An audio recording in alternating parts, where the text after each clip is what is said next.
सुभद्रा बहुत जल्दी मिलियो।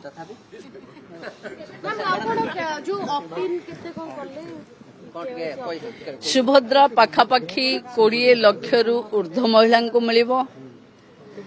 एबे मिलिबो जो ऑप्ट इन ऑप्ट आउट रो कथा हेथिला अनेक ऑप्ट इन करि सारिचंती। मु जो संख्या कहिथिली तारि भितर ही अछि, किंतु मोर अनुरोध समस्त को आमको अनुभव होछि कि अनेक योग्य महिला एबे भी बाहर रहिचंती, माइग्रेशन रे अछंती। जिल्लार रिव्यू कला बेले जना पड़ुछि से माने अप्लाई करि पारि नाहंती।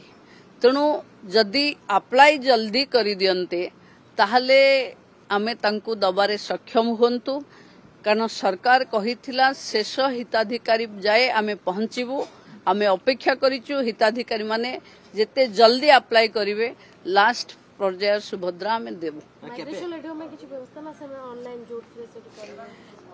नहीं सेमाने जी नुआ अप्लाई करिवे से माने पोर्टल रे अप्लाई करिवे, सीएससी सेंटर रे अप्लाई करि परिवे, किंतु जेतबेले एमपीसीआई वेरिफिकेशन हबो, बायोमेट्रिक हबो तांको आसीबा को पड़िबो।